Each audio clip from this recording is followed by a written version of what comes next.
الشفاء والصحة والعافية والسلامة مع التوفيق والهداية، وأن الله يرزقنا علما نافعا وعملا متقبلا ورزقا حلالا طيبا كثيرا مباركا فيه من غير تعب ولا نصب ولا مشقة، إنك على كل شيء قدير. وإلى حضرة النبي مصطفى رسول الله محمد بن عبد الله صلى الله عليه وسلم وأزواجه وذريته وأهل بيته وأنصاره وأصحابه، ثم إلى أرواح الأنبياء والمرسلين والأولياء والشهداء والصالحين والأئمة المجتهدين والعلماء العاملين، خصوصا إلى رسلنا المهاجر إلى الله أحمد بن عيسى سلفك المقدم محمد بن علي بعلمي، ثم إلى روح الشيخ قادر الجيلاني، ثم إلى آبائنا وأمهاتنا وأجدادنا وجداتنا وأصحابنا وقرابتنا، ولمن له حق علينا جميع المسلمين والمسلمات والمؤمنين والمؤمنات، خصوصا إلى روح Haji Marta bin Haji Sawih bin Haji Buasan, Haji Matasim bin Haji Sawih, Haji Matamim bin Haji Sawih, thumma ila ruhi sahibil kitab Al-Syekh Muhammad bin Abi Bakar al-Mashhur al-Usburi, thumma ila arwah ahli jamil hadirin wa thumma ila arwah ahli Masjid Nurul Hidayah, anna Allah yaghfiru lahum wa yarhamhum wa yaj'al jannata maswahum. Al-Fatihah. أعوذ بالله من الشيطان الرجيم. بسم الله الرحمن الرحيم. الحمد لله رب العالمين الرحمن الرحيم مالك يوم الدين، إياك نعبد وإياك نستعين اهدنا الصراط المستقيم صراط الذين أنعمت عليهم غير المغضوب عليهم ولا الضالين آمين. الحمد لله رب العالمين والصلاة والسلام على أشرف الأنبياء والمرسلين سيدنا محمد وعلى آله وصحبه أجمعين، أما بعد. قالوا سبحانك لا علم لنا إلا ما علمتنا إنك أنت العليم الحكيم. رب اشرح لي صدري ويسر لي أمري واحلل عقدة من لساني يفقه قولي.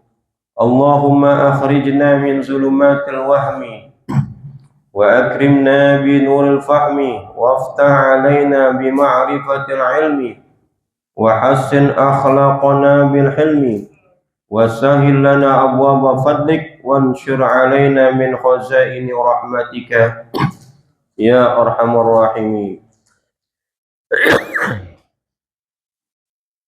Yang saya hormati para asatizah, para hujjaj, tokoh masyarakat, bil khusus orang tua kita Bapak Haji Effendi Ali, Bapak Haji Asmari, Bapak Haji Masudi, Haji Badingo, Haji Bapak Rohili, kamerawan kita Bapak Dulhai, orang tua kita Bapak Haji Syuhada, Bapak Marzuki, Bapak Haji Rojali, Bapak Haji Abdul Aziz, Bapak Haji Bakhtiar, Haji Warsono, Haji Gunawan, Haji Yusmir Herlan, dan seluruhnya. Mohon maaf tidak menyebutkan satu persatu namanya, namun tidak mengurangi rasa ta'zim hormat saya kepada beliau semua. Puji syukur kita panjatkan kehadirat Allah Subhanahu wa taala yang banyak memberikan kita nikmat iman, nikmat Islam, nikmat sehat wal afiyah, nikmat taufik wal hidayah, nikmat panjang umur, yang karena dengan nikmat itu semua kita hadir di Masjid Nurul Hidayah ini dalam rangka melaksanakan kewajiban kita, yakni sholat maghrib yang kita laksanakan secara berjamaah, dilanjutkan dengan talabul ilmi. Mudah-mudahan niat langkah kita ke tempat ini mendapatkan ridha, barakah, pahala dari Allah Subhanahu wa taala. Salat dan salam semoga tercurahkan kepada baginda Muhammad sallallahu alaihi wasallam beserta keluarganya, sahabatnya, dan para pengikutnya setia. Hadirin yang dimuliakan Allah Subhanahu wa taala, hari ini kita berada di tanggal 20 ya. 20 Syawal. Ya, alhamdulillah sudah pada lebaran. Sudah pada banyak kue-kue kita yang sudah mulai habis ya. Dan juga sudah pada banyak berlebaran, udah pulang kampung, silaturahmi dengan keluarga, balik lagi ke Jakarta. Alhamdulillah. Kalau orang ulama-ulama dulu ketika sudah masuk Idul Fitri, mereka itu masalah khawatir. Khawatir itu maksudnya ini ibadah kita selama Ramadan diterima apa kagak. Kalau kita kan nggak begitu, mau diterima kek, mau kagak kek, nggak ada rasa khawatir kita. Ya. Yakin banget bahwa Ramadan kita itu pasti diterima. Yakin 100%, ntar tahun depan kita bakal dapat lagi ke Ramadan. Padahal belum tentu dapat lagi Ramadan. Gitu. Karena itulah saya mengingatkan untuk diri saya sendiri dan jamaah pada umumnya. Ada ulama yang menyebutkan min alamatil qabulil amal dawamu ta'atu ba'dahu. Salah satu tanda bahwa seseorang diterima amal ibadahnya itu adalah kesinambungan ketaatan setelahnya. Ketaatan setelah Ramadan yang paling dekat, yang terus berkesinambungan. Kalau di Ramadan yang dikerjain apaan? Ramadan. Waktu Ramadan kerjain apaan? Puasa. Maka ketaatan yang berkesinambungan adalah 6 hari setelah Ramadan atau di bulan Syawal. Ini udah tanggal 20, udah pada selesai Syawalnya. Ada yang udah, alhamdulillah. Ada yang belum tuntas, masih 3 hari, 4 hari karena banyak di rumah masih banyak makanan ya. Nah, sehingga masih nunda-nunda. Ya. Ada yang belum mulai sama sekali. Padahal itu pahalanya luar biasa. Ya. Kita dicatat puasanya itu setahun. Dicatat setahun. Maka ada hadis mengatakan bahwa siapa saja man shoma ramadhana summa atbahu sitta min Syawal akhraja junubihi. Siapa saja yang mengerjakan Ramadan, puasa Ramadan, kemudian diikuti 6 Syawal, ya, akhraja min dzunubihi, maka keluar tuh dosa-dosanya semuanya. Kayaumi waladathu ummu. Maka orang itu seperti orang yang baru dilahirkan, gak punya dosa apa-apa. Karena itu masih 6 hari, masih ada 10 hari nih yang belum mulai lah puasa Ramadan, puasa Syawal. Jangan disia-siakan. Tahun depan belum tentu dapat lagi kita. Ya, tahun depan belum tentu dapat lagi. Yang kedua, ibadah yang dari Ramadan itu kita kerjakan, di Syawal dan seterusnya juga kita kerjakan. Contohnya apa? Ini biasanya ketika kita Ramadan, orang-orang berbondong untuk melaksanakan sholat tarawih. Padahal itu sholat sunnah. Begitu tarawih atau Ramadan hilang, pada datang berbondong-bondong nggak sholat isya berjamaah? Tidak ada. Padahal itu yang penting. Begitu juga ketika kita sahur, bangun sahur, kemudian kita makan sahur, karena dekat sahur itu sholat subuh, banyak orang-orang berbondong-bondong mengerjakan sholat subuh berjamaah di masjid. Setelah Ramadan selesai, masih banyak nggak di masjid? Udah mulai berkurang. Ya nggak? Padahal itu yang penting. Man shallal isya'a fi jama'atin. Siapa saja yang mengerjakan sholat isya secara berjamaah, qama nisful lail, seolah-olah dia mengerjakan sholat itu separuh malam. Separuh malam kira-kira dari ini kita sholat isya nanti berjamaah, itu seolah-olah kita sholatnya itu dari habis isya sampai jam 12 malam. Sholat terus tuh. Wa man shalla subha fi jama'atin. Siapa yang mengerjakan sholat subuh berjamaah, maka dia seolah-olah mengerjakan sholat itu sholal laila kulluh, seolah-olah dia mengerjakan sholat seluruh malam, mulai dari isya sampai subuh tuh. Berapa rakaat kira-kira itu?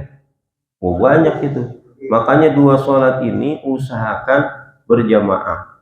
Dan kata Nabi Muhammad SAW, yang paling berat bagi orang munafik itu sholat apa? Sholat isya berjamaah, paling berat tuh. Makanya alhamdulillah nih jamaah Masjidul Hidayah banyak mengerjakan sholat subuh berjamaah, juga mengerjakan sholat isya berjamaah. Bahkan banyak yang sudah mengikuti kegiatan ta'lim. Yang ketiga yang sering ditinggalkan oleh umat Islam ketika selesai Ramadan, itu adalah tilawah Al-Quran.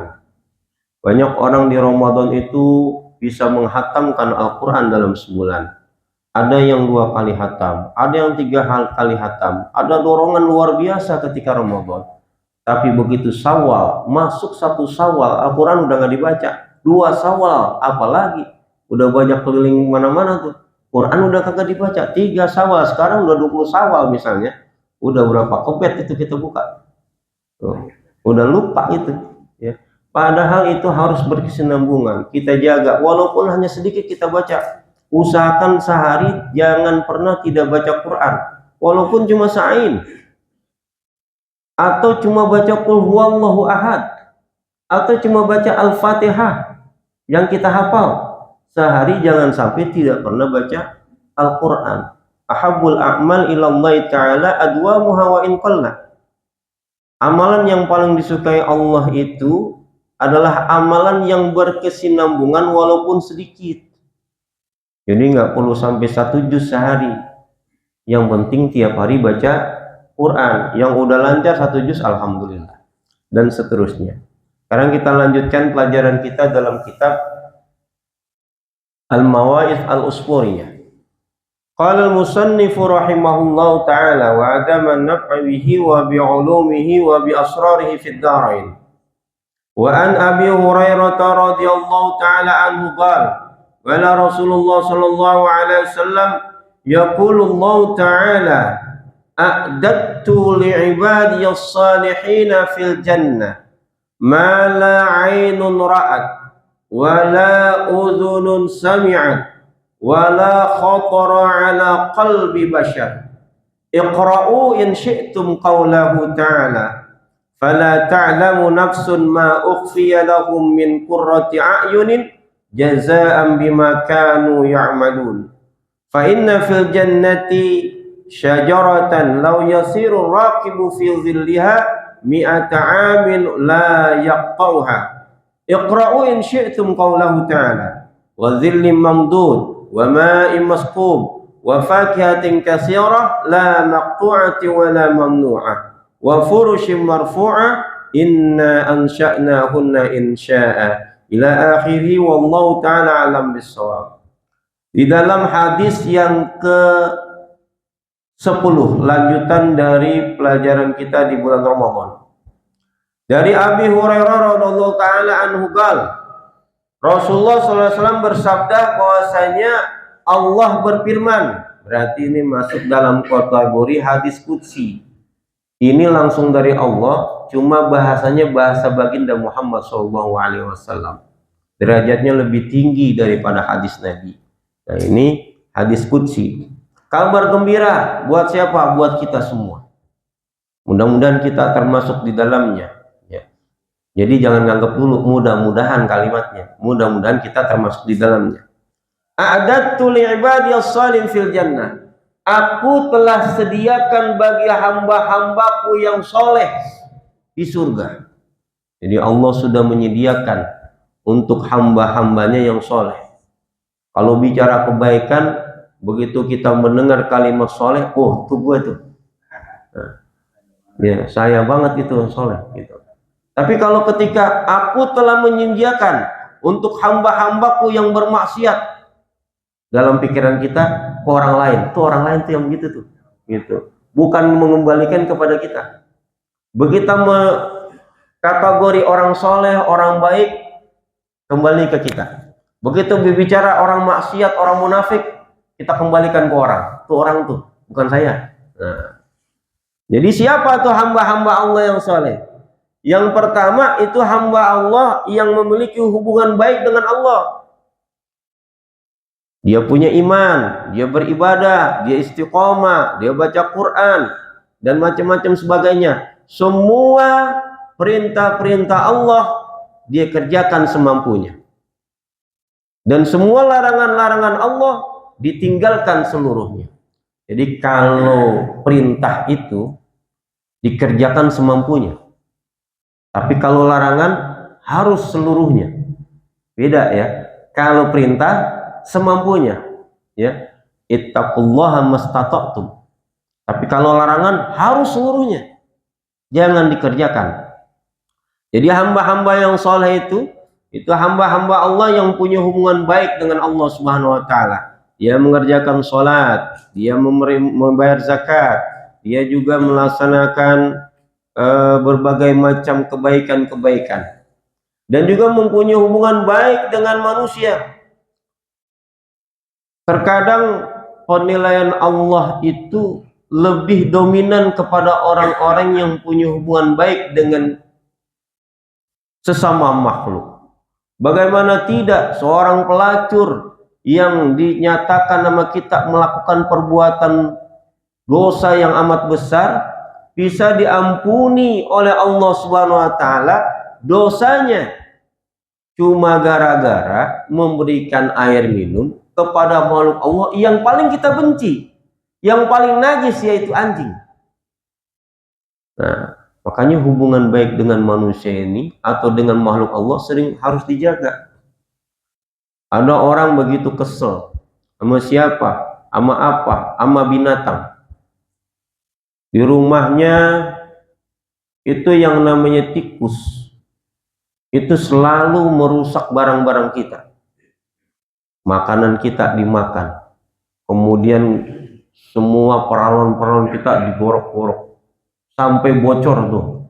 Lalu kita jebak tuh yang namanya tikus. Dapat tikus, kemudian kita bunuh tuh tikus. Dengan cara apa? Kita bakar tuh tikus.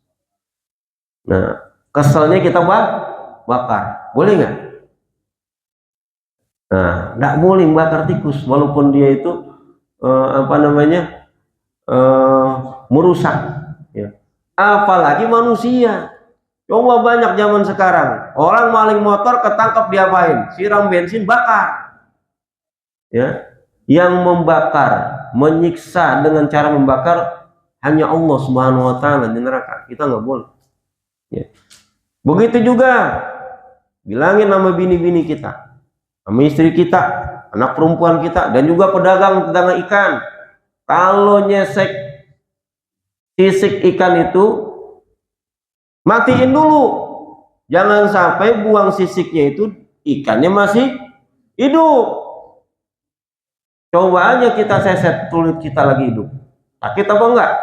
Sakit, sama dengan ikan gitu. Karena itu matikan dulu baru disisik. Begitu juga nanti kita Idul Adha memotong hewan, periksa dulu tuh yang namanya goloknya, pisaunya udah tajam apa belum. Jangan sampai pisau bekas tahun lalu dianggap masih tajam nih, kagak diasah-asah, ya disimpan. Oh, masih bisa nih buat menyembelih kambing. Begitu ditempelkan ke leher kambing, kagak nempan-nempan, ya dibilang kambingnya punya ilmu rawa rontek ini, ya kan? Punya ilmu kebal, padahal goloknya nggak diasah-asah gitu. Jadi untuk masuk ke dalam hamba-hamba yang soleh itu harus punya hubungan baik dengan Allah, punya hubungan baik dengan makhluk Allah, baik itu manusia maupun binatang. Hatta sekalipun binatang yang misalnya tadi saya sebutkan seperti anjing, babi, dan lain sebagainya, ya. Tidak boleh diperlakukan misalnya dibunuh dengan cara dibakar dan lain sebagainya. Aku menyediakan surga bagi hambaku yang soleh, mala ainun ra'at, yang tidak pernah mata melihat. Jadi tidak ada orang yang pernah melihat surga kecuali baginda Muhammad SAW, Nabi Idris alaihissalam. Ini Nabi Idris luar biasa ini. Dia begitu bertemu dengan malaikat, dia bilang ke malaikat, malaikat maut, saya pengen tahu rasanya mati kayak gimana. Saya pengen tahu rasanya mati seperti apa. Kata malaikat maut, saya tidak punya hak untuk mencabut nyawa engkau. Minta izin sama Allah san. Akhirnya minta izin, ya Allah, ini hambamu si malaikat Nabi Idris minta dicabut nyawanya. Kata Allah, ya udah cabut aja. Dicabut nyawanya. Begitu dicabut, sudah dikembalikan lagi ruhnya. Ditanya, bagaimana rasanya dicabut? Waduh, kata dia, lebih sakit dari 100 kali lipat dari binatang yang dikuliti hidup-hidup. Ini kita binatang masih hidup nih, kayak sapi atau kambing, kita telet dikit, kita tarik gitu. Ini sakit nggak? Sakit, itu 100 kali lipat. Itu untuk orang soleh. Bagaimana dengan kita yang kadang-kadang maksiat, ya? Mudah-mudahan kita dicabut nyawanya dengan cepat, ya. Sakaratul mautnya cepat.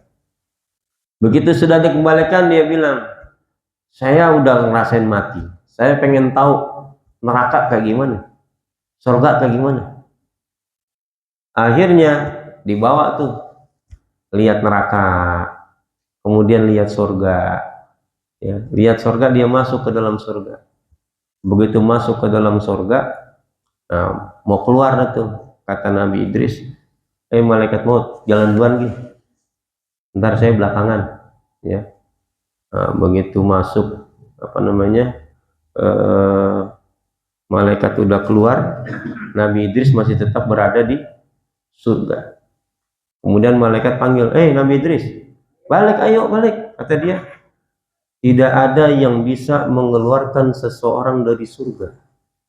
Saya sudah di surga, maka saya nggak mau keluar dari surga. Maka Nabi Idris sudah masuk surga itu, ya. Nah, enak kayak begitu. Kita bisa begitu? Nggak bisa, karena kita bukan hamba Allah terpilih, ya. Itu bukan dibohongin, emang dipengen masuk surga, gitu ya. Mala ainu ra'at, surga itu nggak bisa, belum pernah dilihat oleh mata kita. Kalaupun kita orang ceritain nih gambaran surga, airnya mengalir, yang kita lihat itu, yang kita pikirkan itu, ini kali-kali yang dekat kita lihat. Misal digambarkan bidadari itu wajahnya cantik, luar biasa, kulitnya bersih putih, betisnya itu bening, air liurnya itu kalau setetes saja, minyak wangi condet kalah semuanya, ya. Yang paling mahal kalah. Dalam pandangan kita, personifikasinya gimana? Gambaran kita, orang yang kita lihat paling cakep dah tuh, kita bayangin, oh bidadari kayak begitu tuh.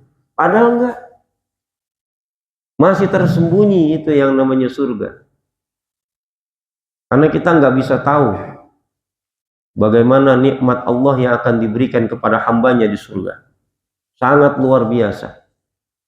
Bahkan di dalam satu hadis disebutkan, orang yang telah melaksanakan puasa Ramadan, ini kan udah semua puasa Ramadan, alhamdulillah ya, alhamdulillah. Salah satu makhluk Allah yang dirindukan surga. Kata Nabi Muhammad SAW, al-jannatu mustaqatun ila arba'atin nafar. Surga itu rindu sama 4 kelompok. Yang pertama, talil Quran, orang yang senantiasa membaca Al-Quran. Yang kedua, hifzil lisan, orang yang selalu menjaga lisannya, tidak menghina, tidak mencaci, tidak mencela. Nah, bahasan banget itu ya, gitu. Wa'atimul ta'am, orang yang ngasih makan orang tiap hari. Tapi bukan yang jualan ya, bukan yang jualan nasi uduk, jualan situ, bukan ya. Ya itu mah beli namanya ya, gitu. Yang keempat itu wasyami Ramadan, orang yang berpuasa di bulan Ramadan. Ini orang yang berpuasa di bulan Ramadan ini dirindukan sama surga. Ada surga khusus orang-orang yang berpuasa, yaitu Babur Rayyan, ya, Babur Rayyan. Itu diceritakan di dalam satu kitab, disebutkan bahwa orang-orang yang telah berpuasa di bulan Ramadan, Allah kasih kepada mereka itu 1000 mahkota. Allah kasih kepada mereka 1000 bidadari. Allah kasih kepada mereka 100 kota. Satu kota itu isinya 1000 daripada istana-istana. Dan kita nggak bisa bayangin berapa luasnya itu. Bahkan nanti diceritakan ada seseorang yang masuk surga itu paling belakang. Kemudian ditanya, berapa luasnya orang yang dapat surga paling belakang itu? Jadi dia di hadapan Nabi Musa SAW itu pernah bertanya kepada Allah, ya Allah, beritahu kepada saya ini seseorang yang masuk surganya belakangan dan bagiannya seperti apa? Kata Allah, nanti akan datang itu seorang laki-laki muslim di pintu surga, lalu aku suruh dia masuk surga. Kemudian orang itu berkata, ya Allah, bagaimana saya bisa masuk surga? Itu surga udah penuh sama orang-orang Gitu. Kata Allah, maukah aku berikan, redokah engkau aku berikan surga yang luasnya itu kira-kira seukuran luasnya dua kerajaan dunia. Kata dia, oh saya redok, saya redok. Maka kata Allah, udkhulil jannah, masuklah ke dalam surga dan aku lipat gandakan bagianmu. Dari 2 jadi 4. Ukurannya semana? Ukurannya itu seperti 4 kerajaan itu. Irak, luasnya Irak kayak mana? Khurasan itu Iran, Irak, ya. Kemudian Syam itu luasnya kayak gimana? Syam itu ada 4 negara, yaitu Suriah, Lebanon, Yordania, Palestina. Kemudian satu lagi Yaman. Jadi orang yang masuk surga belakangan dapat surganya itu seluas negara Iran, negara Irak, kemudian Yaman, Yordania, Palestina, Lebanon. Kira-kira semana itu luasnya itu? Luas apa kagak? Luas. Pertanyaannya, itu yang nyapu nanti siapa? Yang ngepel siapa? Capek nggak? Nggak ada sapu, nggak ada ngepel, nggak ada yang namanya segitu-gituan. Lalu kendaraannya apa? Buruk kendaraannya, secepat kilat. Ya, itu yang paling rendah, yang paling belakang dapatnya. Gitu. Bagaimana kalau Bang Hasan yang masuk? Wah, ya nggak? Dapatnya semana itu luar biasa. Ya, mudah-mudahan di sini nggak ada yang paling belakang ya. Mudah-mudahan ya. Wala uzunun sami'at, dan tidak pernah didengar oleh telinga. Kita paling sebatas dengar keindahan surga itu segitu. Semampu guru menerangkan, semampu kiai menerangkan. Ya, dan tetaplah saja kita mempersonifikasikan, menggambarkan keindahan-keindahan itu yang ada di dunia. Kita pikir misalnya, wah, nanti Allah berikan istana. Kita pernah melihat istana di mana? Itu yang kita gambarin. Oh, istana surga kayak begitu. Ya. Padahal tidak seperti itu. Ya.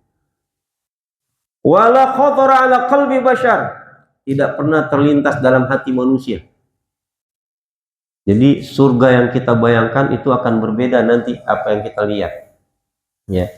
Karena kata Allah Subhanahu wa taala, la yabqa fin nari muslimun. Tidak ada seorang muslim pun yang masuk neraka, yang kekal di neraka, tidak ada. Gitu. Makanya Nabi Muhammad SAW juga Allah Subhanahu Wa Taala selalu mengingatkan kita. Bahkan di setiap khutbah Jumat selalu diingatkan. Apa? Ittaqullaha. Wahai ya ayyuhallazina amanu taqullaha haqqa tuqatih wa la tamutunna illa wa antum muslimun. Jangan engkau mati kecuali dalam keadaan beragama Islam atau berserah diri. Kalau kita mati pegang Islam, insya Allah masuk surga. Ya, walaupun misalnya dosa-dosa kita dilebur dulu, tapi masuk surga. Itu. Tapi kalau kita meninggal dunia dengan melepaskan iman Islam kita, udah nggak bakal bisa masuk surga. Apa kita nanti meninggal dalam keadaan Islam? Belum tentu. Bahwa iman belum tentu, gitu. Makanya ini yang dikhawatirkan. Ada hadis Nabi Muhammad SAW menyebutkan, inna ahadakum la ya'malu bi'amali ahli jannah. Ada di antara kamu itu melaksanakan amalan-amalan surga. Hatta yakunu bainahu wa bainaha zira'un. Seolah-olah jarak antara dia dengan surga itu cuma sejengkal, tinggal masuk surga. Fayasbikul kitab, ternyata di lauhil mahfuz itu catatan lain. Fayamalu bi'amili ahlin nar fayadkhuluha.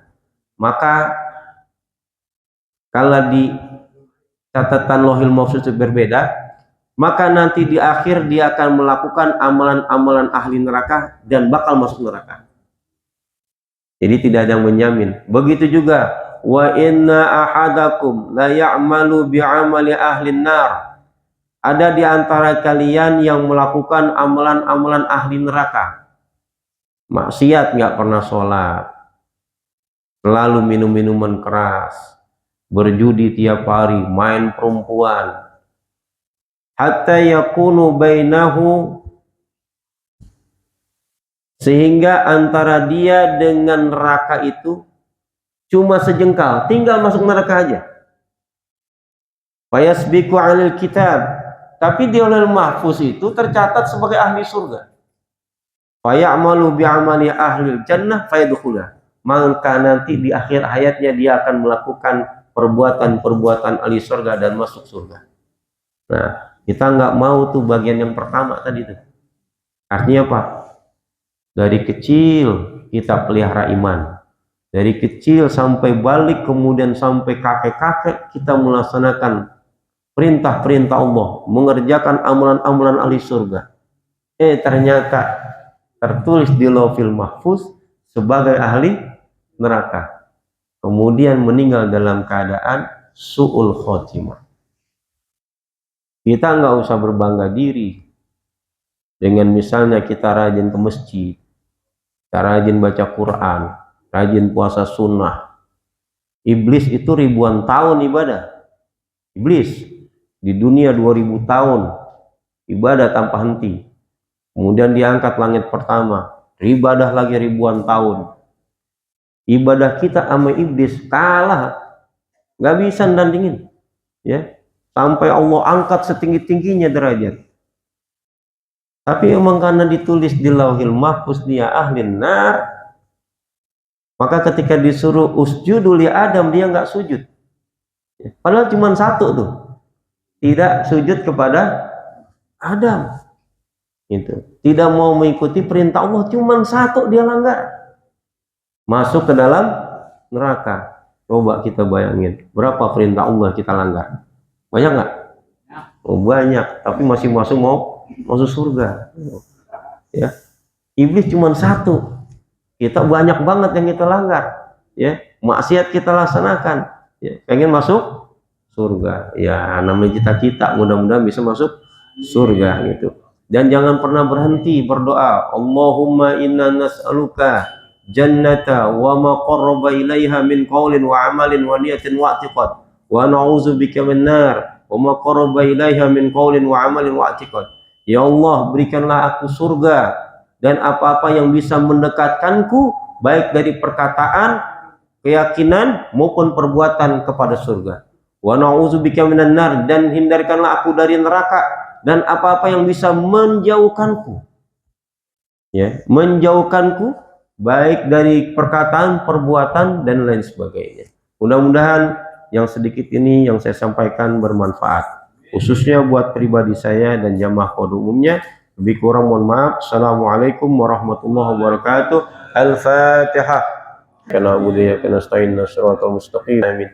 Wa'fu anna ya karim wa'fu anna ya rahim irhamna warham walidina warham ustazana. Ya zal jalali wal ikram amitna ala dinil Islam. Ya zal jalali wal ikram amitna ala dinil Islam. Ya zal jalali wal ikram amitna ala dinil Islam bi rahmatika ya arhamar rahimin. Da'wahum fiha subhanakallahumma wa tahiyyatum fiha salam wa akhiru da'waman alhamdulillahi rabbil alamin.